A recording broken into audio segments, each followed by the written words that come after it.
Steve's been tattooing for 2 years using the Bishop Wampacker, both at 3.5 and 4.2.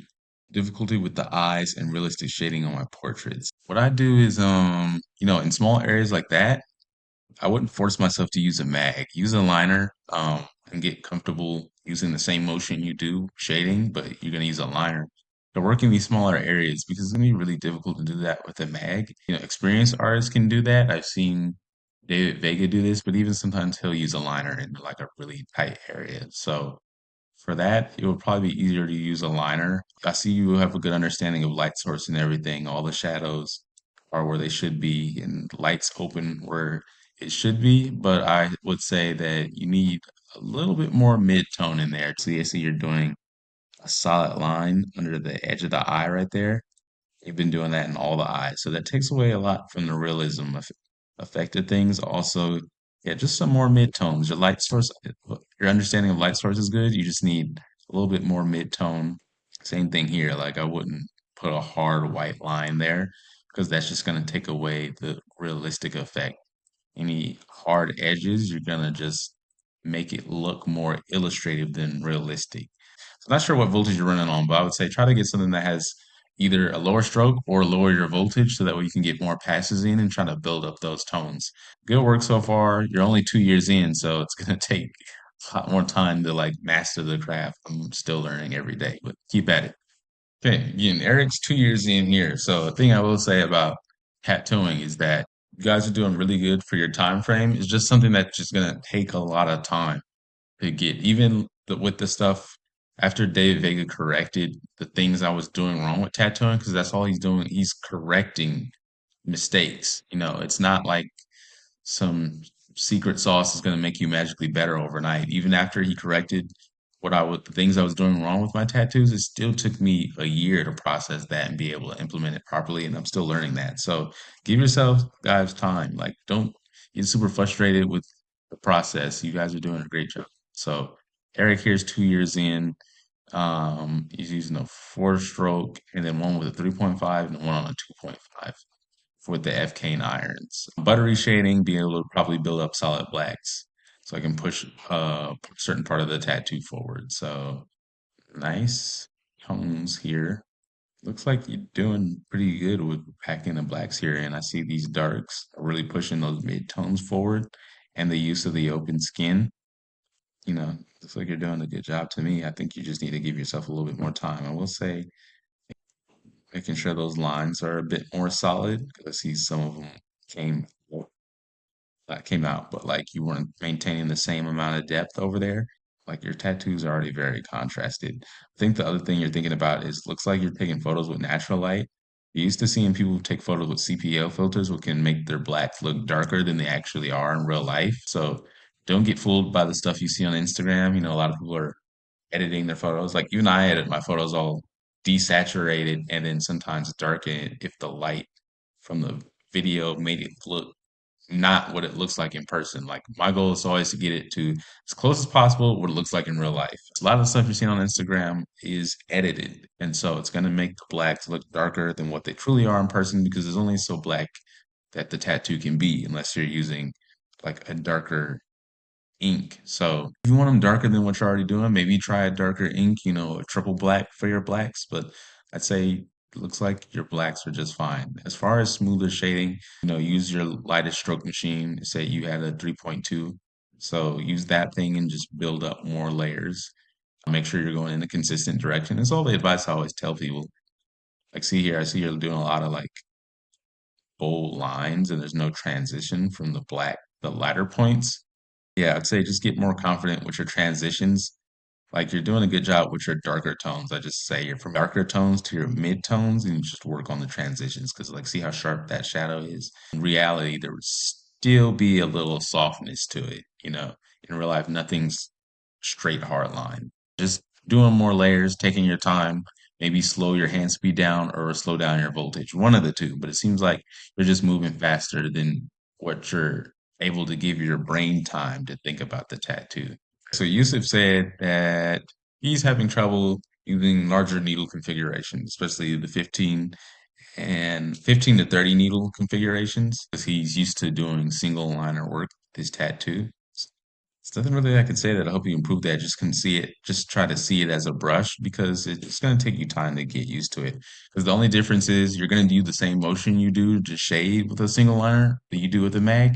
Only difference is that you got to make sure that your pivot is right. So that way the mag's facing you. And some people even have it at like the brush, like if the mags, these are the needles in the mag, and you have it at a 30-degree angle with the way you're shading, like as long as it's facing you, you just got to see it as a brush. And then that's the other thing too, is because if you're used to single line shading, it's going to be really hard to shade in smoothly those big areas without it looking as smooth or as soft as you want it to. So I would say, get some fake skin and just practice building a tone over a large area, and that'll get you more acquainted with the mag. I think that'll definitely help you with your tattoo work because it's just going to be harder to get smoother shading with the liner with the way you're doing it.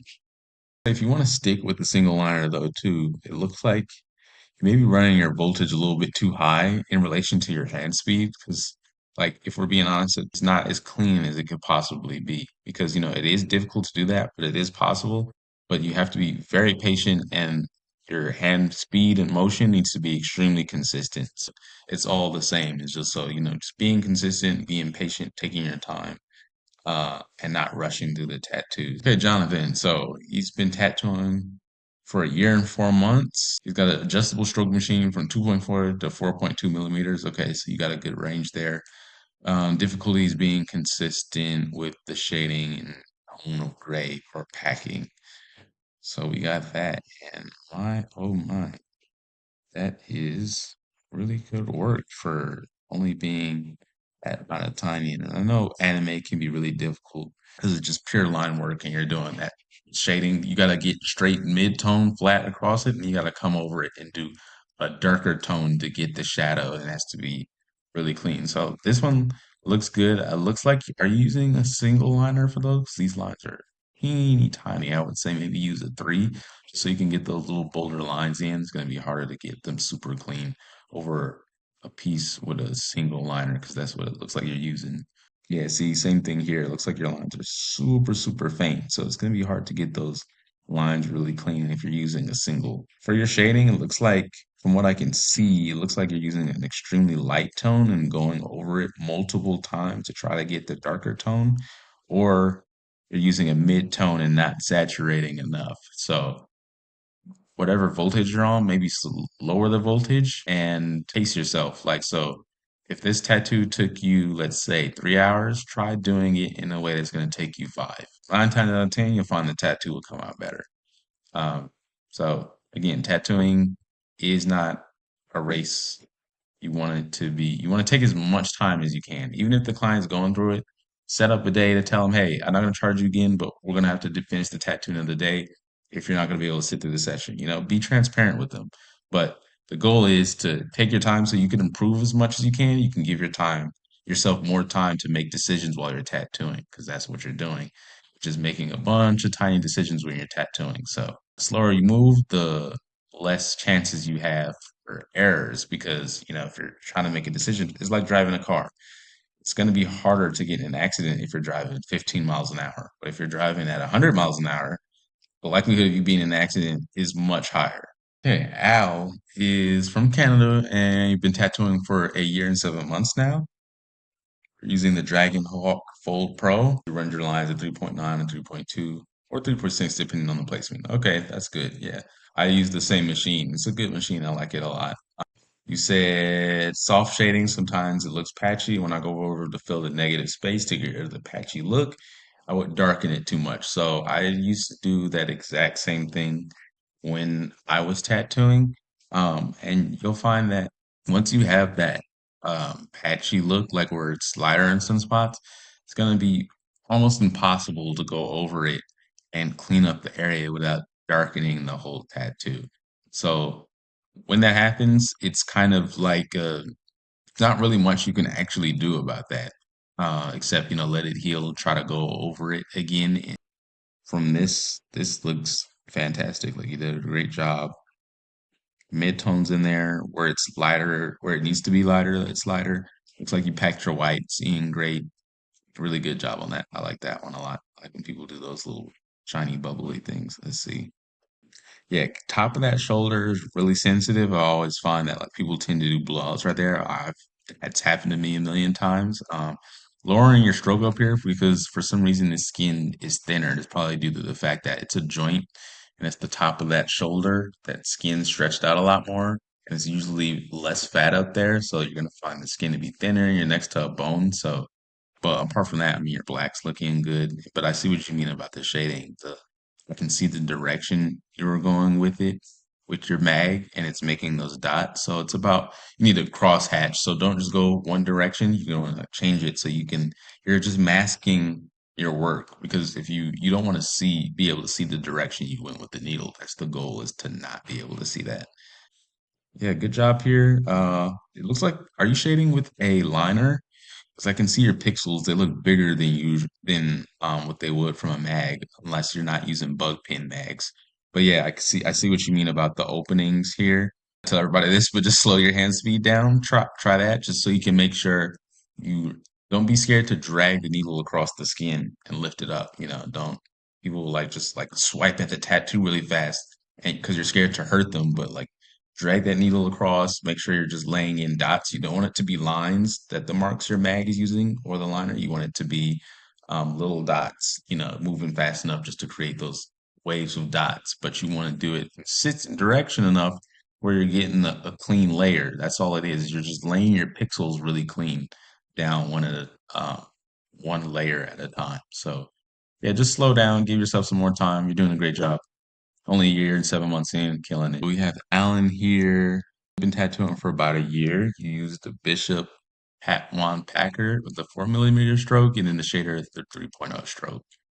It's going to be hard to give you advice on, like realistic portrait work or realism, anything related to that, because, all the stuff you're showing me here is like more so illustrative and with bolder lines. So since you're in that area, I would just focus on doing those tattoos, but try to clean up your shading more when you do these because it's gonna be hard to jump into realism if you're still trying to get the hang of getting your shading out smooth. You're only a year in, so just give yourself the time. Don't deep dive into anything or rush. Take your time and wait till you're feeling more comfortable with the stuff you're already doing. You're doing a great job for being a year in, but yeah, uh, maybe get books so that would help you understand with light source, and that's what makes things look more realistic. So, like Justin, you've been at it 5 years now, using a Bishop Wand Packer or 4.2 millimeter stroke. Currently getting contrast of tones and realistic pieces hard, getting my darks dark and my lights light enough to give that effect. It's going to be a very hard time. You're going to have a very hard time creating realistic pieces with a 4.2 millimeter stroke. Because I did it for a while, it worked for me, but once I started using a machine with a lower stroke, I realized how difficult I was making things for myself. So with this right here, like you did a good job. It's healed up nice. Yeah, the background's black, so it gave you that tone spectrum. Since I know his mask is all white, you don't get a lot of depth to create. And most of that stuff too with realism, it's gonna be dependent on the subject you choose. So when I'm doing portraits for people, you have to be selective with the photo. Make sure you have dynamic enough lighting, like with enough contrast. If I have a light that's hitting them directly on and it's flashing on their face and there's no depth, it's going to be hard to make a really great portrait. So I'd say half of the tattoo is picking the right subject. So for what you had to work with here, based off the lighting and the tones of this piece, I think you did a good job. You maybe could make some of these tones like in here a little bit darker just to give you more of a range of tones, but all in all, that one looks good. And healed up nice. This one too. See, like I can see you're doing a good job with your pixels, like over here, like that all great work right there. You controlled your pixels really well. I can see you were going in consistent directions. The only thing is that you're on a 4.2 millimeter stroke. So that's going to give you less passes. It's going to irritate the skin and raise it faster, and you're not going to have as much time to build up those tones and layers that you want to get that smooth look. So, same thing here. You're using a liner. I see them make those curls in their hair, and you can use a liner, but don't pull hard lines. You kind of want to feather it in like you're shading to work in the small areas so you can get that lighter tone without it being a solid black line that takes away from the realism. Austin said that he's only received formal tattoo training 2.5 months ago. Struggled the most with consistent depth and large flat gray areas, also animals. Well, Austin, you're basically at the beginning of your career. I can't really give you any legible advice because honestly, you haven't done enough tattooing for me to give you direction. Based off what I see here, you already have some art background. I can tell you have artistic capability. These tattoos are good given that that's the minimal amount of time you put into it. But the best advice I can give you is just to do more of it.